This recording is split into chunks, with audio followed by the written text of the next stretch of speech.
Salut tout le monde, bienvenue dans ce nouvel épisode de Dub.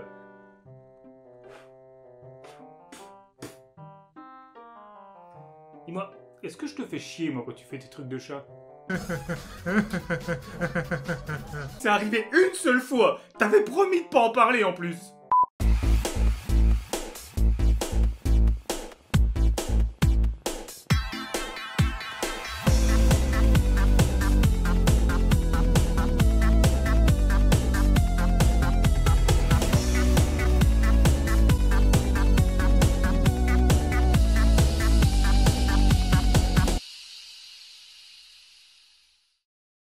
C'est parti! On démarre en faisant la connaissance des deux gamins qui n'arriveront jamais à la cheville de Lex et Tim, Zach et Gray. Zach est un ado rebelle qui, suite à un tragique accident de scooter, a dû se faire greffer sa teub à la place du cerveau pour pouvoir survivre. Et Gray, suite au même accident, lui n'avait rien à se faire greffer, donc on l'a laissé tel quel en priant pour qu'il soit pas complètement con pendant le film.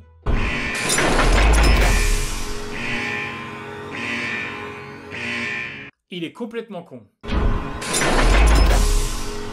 Vous savez, on dit que plus on est ignorant et plus on cherche à étaler sa science sans raison. Eh ben, Gray va vous l'étaler tout le long du film comme une bonne couche de caca sur la tartine la moins appétissante du monde. Agissent comme un conservateur naturel qui fait que l'ADN survit des milliers d'années. Donc, même si les mines cytosine, guanine, adénine et thymine, les mêmes années 88 ans. D'ici à l'aéroport, il faut 36 minutes 60 si ça roule mal. Et avec mon pied au cul, t'irais plus vite, petit con. Ces deux charmants bambins s'apprêtent à partir en vacances dans le parc d'attractions de leur tante Claire, directrice de Jurassic World. Claire, la voilà, femme d'affaires ultra débordée, qui d'ailleurs est en retard pour accueillir des sponsors avec qui elle a rendez-vous. Bienvenue à Jurassic World. Ça me fait toujours rire les mises en scène comme ça dans les films. Genre le héros lâche sa punchline sans vérifier qui c'est qu'il y a derrière la porte. Bienvenue à Jurassic World. Bah oui, je sais. Je travaille ici depuis 5 ans. Ces sponsors sont donc ici pour parler de la future nouvelle attraction du parc. Un dinosaure créé de toutes pièces en mélangeant plusieurs ADN pour le rendre plus fort, plus agressif, plus terrifiant. Tout ça sous prétexte que... Le dinosaure n'impressionne plus quiconque à notre époque. Parce que oui, comme tu le dis dans le film, t'as 20 000 visiteurs par jour, sûrement 20 000 personnes qui adorent se faire chier. Pourquoi pas? Après tout, il y a bien 700 000 personnes abonnées à la chaîne du Fossoyeur. Turn down for what? Bon, qui dit énorme monstre terrifiant, dit aussi enclos ultra sécurisé pour pouvoir le contenir. Et donc, pour vérifier la fiabilité de cette cage, on fait appel à Owen Grady. Il est constructeur d'enclos? Non. Ah bah il gère la sécurité alors? Non, non. Quoi, mais il vend des murs peut-être? Non plus, en fait il est dresseur de raptors. Mais ça n'a strictement rien à voir! Donc on part à la rencontre de ce fameux Owen Grady en train d'exercer son activité, qui n'est pas de construire des enclos, mais de dresser des raptors. Et autant dire que le bougre a l'air plutôt doué dans son domaine. Avec moi! Blue! Blue! On me regarde! Très bien! Tiens, Blue, c'est mérité!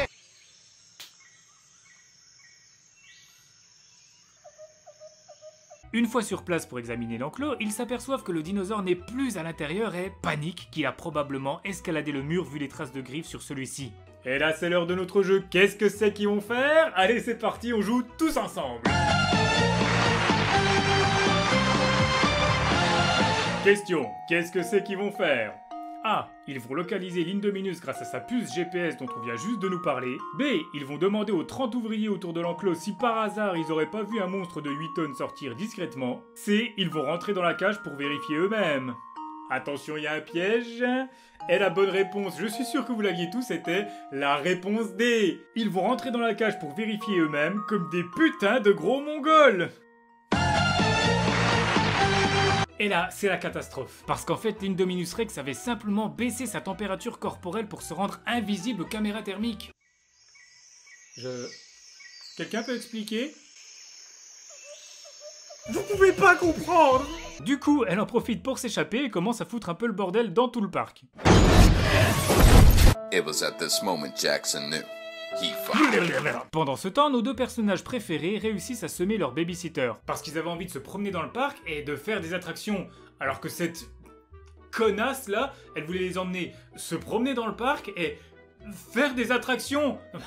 Eh, vous avez bien fait de vous enfuir, hein?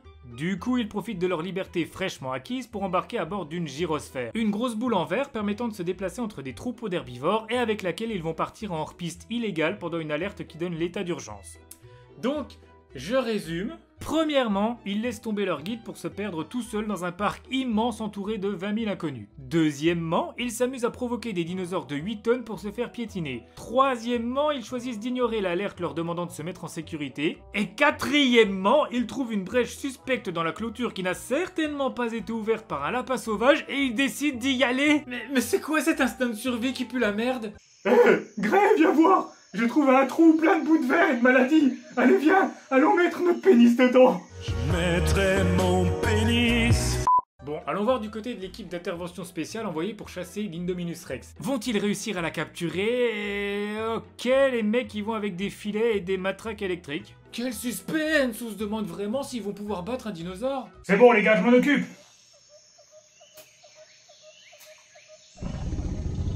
Oh merde! Forcément c'est raté, l'Indominus a encore plus la rage et se met à bouffer tout le monde en commençant par l'asiatique. LOL, ce soir on mange chinois. Qu'est-ce qu'elle fait là, cette blague? Après ça, Claire découvre que les enfants sont perdus sur l'île avec le carnivore qui veut les dévorer. Donc la panique, elle se lance à leur secours aux côtés de Owen. Au final, leur mission de sauvetage va mal tourner et à cause de leurs initiatives, des centaines de dinosaures volants, apparemment carnivores, vont être libérés et se mettre à bouffer des visiteurs du parc. Tout ça pour sauver 2 enfants. Qui au final se sont sauvés tout seuls. Donc des dizaines de morts innocents pour rien. Dont la babysitter, qui est morte à cause des enfants. Parce qu'il s'était barré et qu'elle était trop occupée à les chercher pour se mettre à l'abri. Nos héros, mesdames et messieurs. Suite à cette scène qui se passe en pleine journée avec des milliers de gens, on se retrouve en une seconde au beau milieu de la nuit dans un parc désert. Alors soit la nuit tombe très vite sur cette île, soit il y a eu une ellipse hyper mal mise en scène. Je préfère voter pour la deuxième option. On a fait un saut dans le temps de quelques heures pendant lesquelles on a mis les civils en sécurité. Mais alors pourquoi les 2 Golios sont toujours là? Même quand j'essaye de trouver des explications aux erreurs du film, ça soulève encore plus d'incohérences. Vous pouviez pas juste ne pas intégrer ces 2 personnages à l'histoire? Ça aurait évité beaucoup de morts, ça aurait évité beaucoup d'incohérences, ça aurait évité d'embaucher 2 acteurs en plus, ça aurait fait des économies à réinsuffler dans le système monétaire via un don à une association pour la recherche contre le cancer. Ça aurait fait avancer les progrès de la médecine et on aurait pu soigner des gens. Si aujourd'hui le cancer existe toujours, c'est uniquement à cause de Grey et Zach. Détestez-les, le cancer c'est leur faute. Je hais ce genre de mouflet dans les films.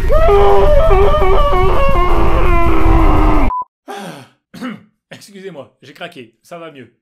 Les héros ont alors l'idée pour vaincre l'Indominus Rex d'utiliser les raptors d'Owen. Nous arrivons donc à la scène de combat dino contre dino, sauf que l'équipe d'Owen ne parvient pas à prendre le dessus jusqu'au moment où Grey a une idée.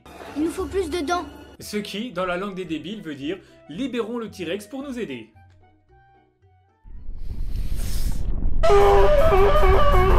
Mais tu pouvais pas le dire directement? Heureusement que Claire a un décodeur d'attardé, hein, parce qu'elle aurait pu ramener une loutre. Ça aurait fait plus de dents, mais ça aurait rien changé. Mais enfin, l'Indominus Rex est finalement vaincu. Le T-Rex n'attaque pas les humains parce qu'on n'a plus le temps pour un autre rebondissement, et tout le monde rentre sain et sauf. Sauf le gardien, à cause de l'initiative d'Owen. Ni 30 autres employés du parc, à cause de l'irresponsabilité de la directrice Claire. Ni la babysitter, à cause des 2 enfants. Ni la centaine de touristes tués à cause de ces 4-là réunis. Nos héros, mesdames et messieurs.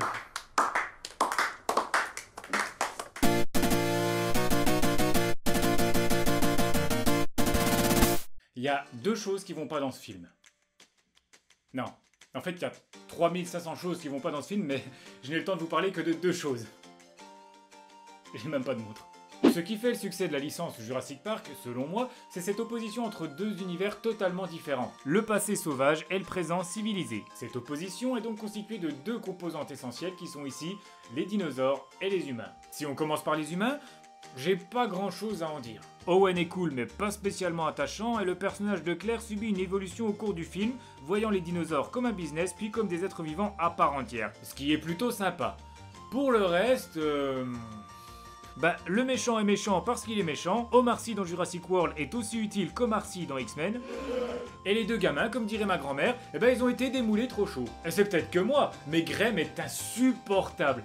Si mon pied était vegan, ça m'empêcherait pas de lui foutre au cul. Et là, je suis sûr que vous vous dites Blue Blue, t'abuses, c'est un petit garçon autiste qui vit dans son monde. T'es un enfoiré de te moquer d'un enfant parce qu'il est différent à cause de sa maladie. Sauf que non!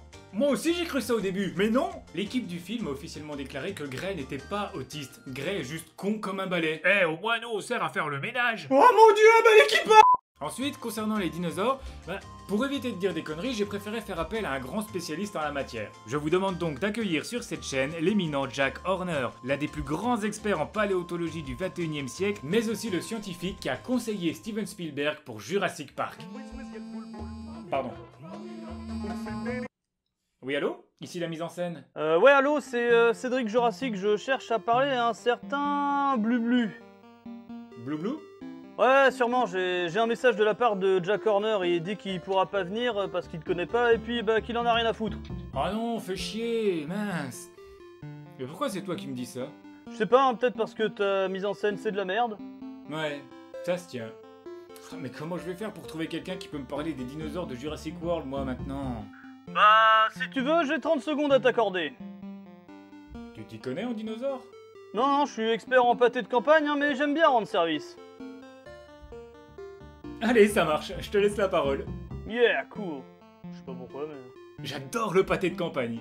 Donc c'est parti, pourquoi d'après moi Jurassic World a foiré? Eh bien parce que quand tu vas voir un film estampillé de la saga Jurassic Park, c'est que t'as envie de voir un film de dinosaures, non? Bon, pas seulement, hein, je pense qu'on peut être fan de Jurassic Park sans être forcément fan de dinosaures. Hein.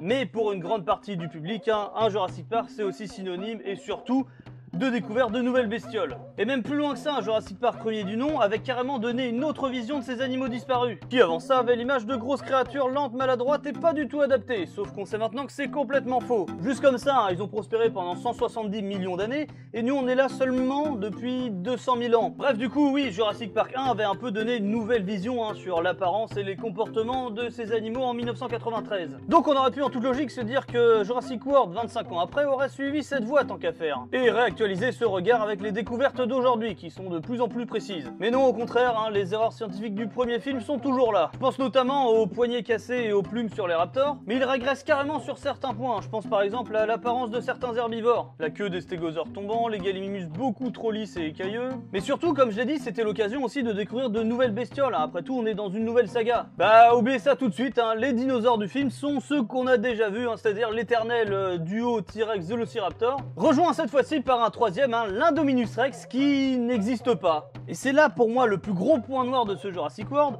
Pourquoi inventer une nouvelle espèce alors qu'il en existe déjà des centaines qui auraient pu être mis en avant? Bon, c'était court, hein, mais je vais m'arrêter là, hein, parce que déjà ça va m'énerver. Et de deux, bah, je pense qu'à partir de Jurassic World, la saga a fini d'être un film de dinosaures et est devenu un vulgaire film de monstres banal comme il en existe déjà des tas. Et ça craint. Je te laisse la suite. Ah, en tout cas, merci pour ton intervention, Cédric, t'es vraiment un pote. Eh, de rien, toi aussi, t'es mon pote, Balou. En fait, moi, c'est Blou-blou. Ouais, comme tu veux, mais n'oublie pas mes 300 balles, hein. Donc, pour résumer, en gros, le film ne maîtrise pas son propre thème principal, à savoir la confrontation entre des dinosaures et des humains. Puisque, comme l'a dit Cédric, les dinosaures sont mis de côté au profit de créatures romancées qui se vendent bien mieux au ciné. Un gros monstre génétiquement méchant, un autre gros monstre mais qui a un sens de l'honneur, et des vélociraptors qu'on peut dresser. Ajoutez à cela des explosions à foison, une intrigue militaire de derrière les fagots et un acteur populaire juste là pour faire beau, et on obtient un bon film qui cherche discrètement à jouer sur les mêmes clichés que tous les blockbusters qu'on a pu voir ces dernières années. La licence Jurassic Park s'est éloignée de la nature sauvage et indomptable du premier film pour aller vers quelque chose de plus vendeur, au détriment même de toute logique. L'exemple le plus flagrant, c'est les systèmes de sécurité du parc qui sont complètement à chier. Pourquoi foutre des caméras thermiques? Pourquoi personne n'a aucune idée de ce qu'est la créature qu'ils ont créée? Pourquoi il y a une porte géante de la taille du dinosaure exprès pour le laisser sortir? Le zoo de la citadelle de Besançon avec ses 3 pauvres singes tout crevés, c'est bien mieux sécurisé. Mais... J'ai bien kiffé ce film. Vous savez, j'ai 2 grands regrets dans la vie. Le premier, c'est de ne pas avoir lancé une chaîne de top pour me faire du fric sans me casser le cul. Et le deuxième, c'est de ne pas avoir pu voir Jurassic Park au cinéma quand il est sorti. Imaginez la claque que ça a dû être, ces images, ces effets spéciaux, cette musique. Remettez-vous bien dans le contexte, on est en 1993, l'époque où ça, c'était l'hymne national du pays du swag. Et après ce clip des enfers, vous alliez au cinéma et là, boum, claque visuelle. Ah, comme il est bien fait le dinosaure. Ça a dû être un truc de ouf! Et même si j'ai aucun moyen de comparer ça objectivement, la scène de Jurassic World pendant laquelle on redécouvre le parc 20 ans après avec la même musique, ça m'a filé la chair de poule. Et une érection. J'avais froid et je bandais en même temps, c'était bizarre. Mais rien que pour cette scène, je trouve que ça vaut le coup de voir ce film. Cédric, tu veux dire le mot de la fin? Tabouret. Merci.